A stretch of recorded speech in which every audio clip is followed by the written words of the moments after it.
ശതകോടീശ്വരൻ Elon മസ്കിന്റെ Starlink internet സംവിധാനം അനധികൃതമായി ഉപയോഗിച്ചാണ് കെ പാർക്കിലെ തട്ടിപ്പുകൾ അത്രയും നടക്കുന്നത്.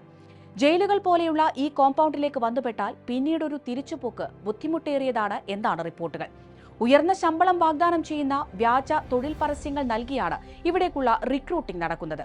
സായുധ സംഘങ്ങൾ കാവൽ നിൽക്കുന്ന വലിയ സുരക്ഷാ മതിലുകളാൽ ചുറ്റപ്പെട്ടതാണ് കെ സൈബർ പാർക്ക് എന്ന തട്ടിപ്പ് കേന്ദ്രം. ഇവിടെ എത്തിക്കുന്നവരിൽ നിന്ന് ആദ്യം പിടിച്ചെടുക്കുന്നത് അവരുടെ പാസ്പോർട്ടുകളാണ്. തട്ടിക്കൊണ്ടുവന്നവരോട് അവരെ അടിമക്കച്ചവടം പോലെ പണം നൽകി വാങ്ങിയതാണ് എന്നാണ് ധരിപ്പിക്കുക.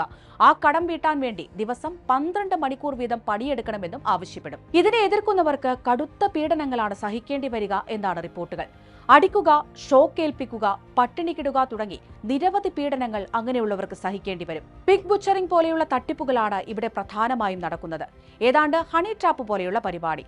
പ്രണയം നടിച്ച് ആളുകളുടെ വിശ്വാസം നേടിയെടുത്ത ശേഷം അവരെ കൊണ്ട് വ്യാജ ക്രിപ്റ്റോ കറൻസികളിൽ നിക്ഷേപം നടത്തിപ്പിക്കും. ആദ്യം ചെറിയ ലാഭവിഹിതമൊക്കെ നൽകുമെങ്കിലും വൻ തുക നിക്ഷേപിക്കുന്നതോടെ അതെല്ലാമായി തട്ടിപ്പുകാർ മുങ്ങും. ഇതാണ് ഒരു രീതി.